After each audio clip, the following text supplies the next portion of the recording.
Naging mabunga ang pagbisita ni Pangulong Ferdinand R. Marcos Jr. sa UAE.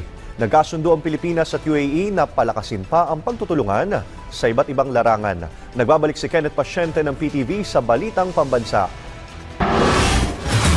Maikli pero produktibo. Ganyan inilarawan ni Pangulong Ferdinand R. Marcos Jr. ang kanyang isang araw na working visit sa United Arab Emirates. Sa kanyang pagpunta roon, inilatag ng punong ehekutibo ang kahandaan ng bansa para mas mapalalim pa ang relasyon ng Pilipinas at UAE. Patunay dyan ang mga napirmahang mga kasunduan na kapwa mapapakinabangan ng mamamayan ng dalawang bansa.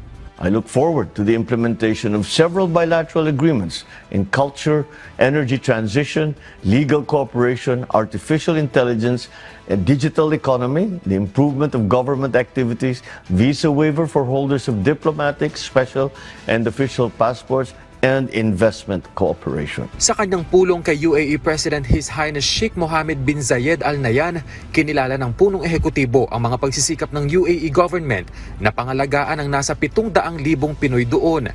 Iginiit naman ng UAE President ang malaking ambag ng Filipino community sa pag-unlad ng Gulf State.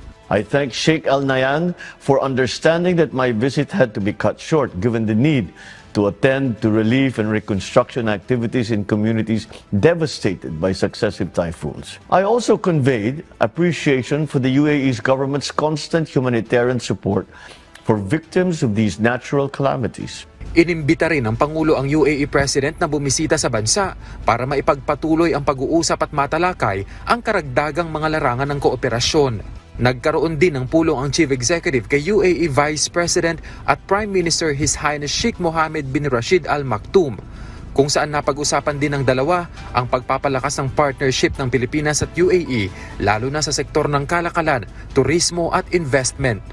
Sinaksihan naman ng unang ginang ang pagpirma sa Memorandum of Understanding ukol sa cultural cooperation sa pagitan ng National Commission for the Culture and the Arts ng Pilipinas at Ministry of Culture ng UAE.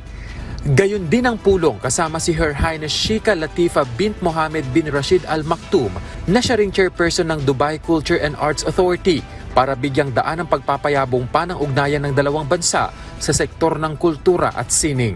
Mula PTV Manila, Kenneth Pasyente, Balitang Pambansa.